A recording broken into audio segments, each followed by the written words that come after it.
Welcome back, everyone. We're here this morning making some duck gumbo. Penn, give us an idea how we're going to start our gumbo. What we're going to do today is demonstrate duck and wild duck and sausage, andouille sausage gumbo. And I've already pre-made a roux so that we don't have to go through that during the show. It's an ambitious program because so many people down here are so good at cooking gumbo. Mm-hmm. And I understood now that some of my friends, they've seen it made, and Grandma made it, but they haven't actually done it. So I think this show will actually show how to go about making this gumbo. It's one of my favorite gumbos. Yeah, definitely. Okay, where do we start at, Ben? Well, I've got some sausage and I've got some duck. And what we're going to do is we're going to take the duck and we're going to split it right up the breast. So as we open it up, we're going to take these bones out. And we're going to wind up with just the duck breast in the back. And we're not going to use the backbone itself except for the stock. So what we'll do is take this portion of our duck. We're going to boil this separately and make a stock. So what flavor is that? So we'll take this, we split it open. We take the middle bones out. We're going to cut right up along the backbone. And we'll cut along this backbone. We'll reserve all of this to make our stock with. Okay? So far, so good. Then what we're going to do is we're going to take these little pieces and we're going to cut them into pieces about the size we want in our bowl of gumbo. And we've got some hot oil. We're going to drop it right in there.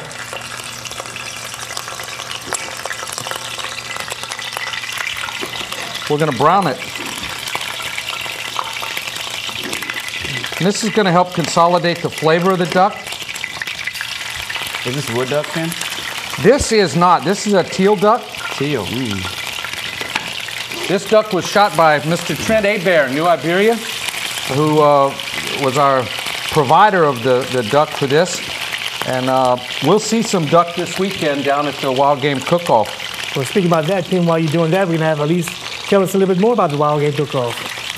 The Wild Game Cookoff is our 9th annual.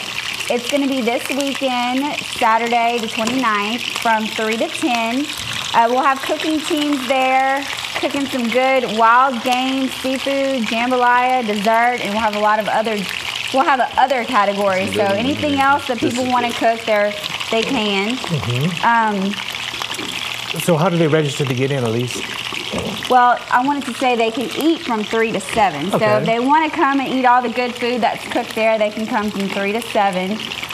Tickets are $20 for adults, $10 for kids 6 to 12, and free for kids 5 and under. Mm-hmm. We're going to have a reptile exhibit, which we're going to bring out a lizard in a couple minutes. Oh, look, something exciting on the show. Yes. But it's going to be a good time. If they're interested in cooking at the event, they can call 364-7040, or they can call us 268-9555. Okay, and what are the hours of the cook-off? 3 to 10. 3 to 10, got you. We'll have a couple bands there, too. We'll have Jamie Bergeron, Keith Frank, and the Bad Boys. Some really good names, yeah.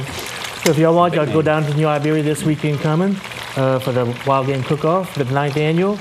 And it's from 3 to 10 at the Sugar Arena in New Iberia. Yes. Sounds good. Finn, where are we at now? Well, I made some stock at home, so we already started with some stock that's in the pot due to the time on the show.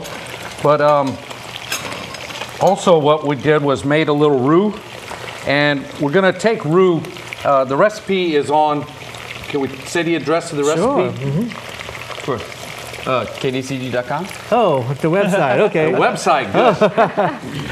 It is there, but on roux, we weren't going to go on the show today to show how to make roux or to prove that we were able to make roux. Well, we in South Louisiana, a lot of people either know how to make their own or know where to get their own. Oh, yeah, they know where to get their own. Speaking about getting your own roux, can go by the regular stores here in Opelousas. Absolutely. 410 Highway 182 North, And 1305 Heather Drive. and come by and get your roux already made, or pick up your stuff to buy your roux, to make your roux. You would think I'm a pig employee, huh? Yeah. And honestly, that's such a great suggestion for people that are beginners, because the roux is the essential flavor that you're going to have in the gumbo. And I was at the Gumbo Cookoff, the World Championship Gumbo Cookoff in New Iberia 2 weeks ago. And as folks started cooking their roux, about a half hour after it started, you could smell the burning roux wafting across. People had their fire too hot.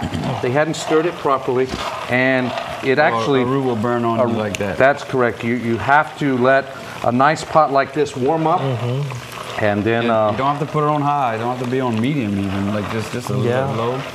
And then There's so many bring roux it in. now, like versions now. You can buy the powdered roux and all that stuff, which Yeah, No there's one- all kinds, and all different light roux, dark roux, Yeah. you know. I mean, whatever really you want. But again, like Ken was saying, you can make it at home, you know. Which is it's not really a strong art to it, but you just have to be watch what you're doing, really. you just got to be patient. Be patient. You know, and a good roux, if you make it in advance, it'll hold a good little while. Yeah, and that's the key to every gumbo, right, Ken? That is. So we've got a nice look going to our roux and to our pot. We're going to turn the temperature up just a little bit Okay. on this, and I've already chopped some onion, bell pepper, and celery. That's part of also the recipe. We're going to add some into our pot. We're going to let this boil. Okay, sounds good. We'll Ken, come while back we and let check on that boil for a little while, we're going to go ahead and take a short break, and we're going to come back for more What's Cooking in just a few minutes.